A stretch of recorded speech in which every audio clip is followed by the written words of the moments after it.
Katika nyakati hizi ambapo Afrika Mashariki inatafuta njia ya kujijenga kiuchumi, kijamii na kisiasa kupitia ushirikiano wa kikanda, ni jambo la kusikitisha kuona baadhi ya viongozi wetu wakichafua anga ya diplomasia kwa maneno ya jazba, kejeli na uchokozi. Maneno haya yanapotamkwa kwa sauti kubwa na watu wenye dhamana ya uongozi, huwa na athari kubwa zaidi kuliko wanavyodhani. Siasa za ukanda huu zimepitia mengi. Tumeona migogoro ya kidiplomasia ikiibuka kutokana na kauli za wanasiasa, tumeona biashara zikidorora, raia wakinyimwa fursa na ushirikiano wa muda mrefu ukitetereka, yote kwa sababu ya ulimi wa mtu mmoja au wachache waliopewa kipaza sauti. Ndiyo maana leo tunasimama kusema kwa niaba ya wananchi wa kawaida. Wapo baadhi ya wanasiasa ambao kwa huzuni kubwa wamegeuza siasa kuwa uwanja wa kutafuta maslahi binafsi. Kauli zao hazilengi maslahi ya taifa bali matumbo yao. Wanaongea si kwa kuwa taifa linahitaji kauli hiyo, bali kwa kuwa wanataka kuonekana waaminifu kwa kiongozi fulani au kwa kuwa wanataka uteuzi wa kisiasa. Wabunge, maseneta na wanasiasa wengine waliopewa dhamana ya kutunga sera, kuongoza mijadala ya kitaifa na kushauri serikali wanapaswa kufahamu kuwa kila neno walitamkalo linaweza kujenga au kubomoa. Kauli ya matusi, kejeli au dharau dhidi ya taifa jirani si jambo dogo. Ni tusi kwa wananchi wake, ni changamoto kwa biashara kati ya mataifa na ni doa katika mahusiano ya kimataifa. Na baya zaidi ni kuwa kauli hizi hazitokani na msimamo rasmi wa serikali. Wengi wao wanaongeza chumvi wakidai kumtetea rais au taifa, kumbe wanajitetea wao wenyewe dhidi ya lawama za kushindwa kwao kwa majimboni. Tukumbuke kuwa mwananchi wa kawaida hanufaiki na mivutano ya kisiasa. Yeye hahitaji kuona waziri au mbunge akirusha maneno makali kwa taifa jirani.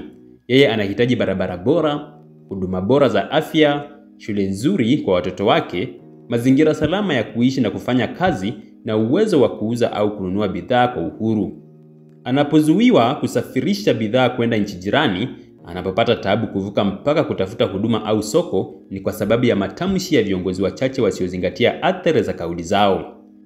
Tunapozuia uwekezaji kwa kuwadharau wenzetu, ni mwananchi wa kawaida anayekosa ajira. Tunapoharibu taswira yetu kimataifa, ni kijana wa mtaani anayekosa matumaini ya kesho. Uhusiano kati ya mataifa jirani si suala la kihisia, ni uhusiano wa damu, biashara, historia na urithi wa pamoja. Kuna familia ambazo zimegawanywa na mipaka ya kisiasa, lakini damu yao ni moja. Kuna biashara zinazotegemea amani ya mipakani. Kuna usalama unaotegemea ushirikiano wa kijeshi na kijasusi kati ya mataifa. Tukianza kuharibu haya kwa maneno mepesi ya siasa za majukwaa, tunajiweka kwenye hatari kubwa sana. Wenzetu wamewekeza kwetu, wameleta bidhaa, wamejenga makampuni, wameajiri watu wetu. Sisi nao tunawategemea wao kwa masoko, bidhaa, ajira na mwingiliano wa kila siku. Kuacha wanasiasa wachache waharibu haya yote kwa kauli za jazba ni sawa na kuruhusu mbegu ya fitna ikuwe na kuzaa chuki.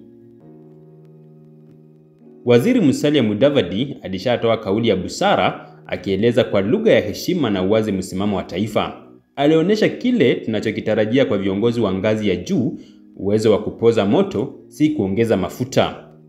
Waziri wa Jumuiya ya Afrika Mashariki pamoja na waziri wa mambo ya nje wanapaswa kushirikiana kuhakikisha sauti rasmi ya nchi au taifa inasikika kwa njia ya kidiplomasia, si ya majukwaa ya kampeni. Tunapotoa kauli tujiulize, je, kauli hii itasaidia kutatua matatizo ya wananchi? Je, itajenga daraja au kubomoa?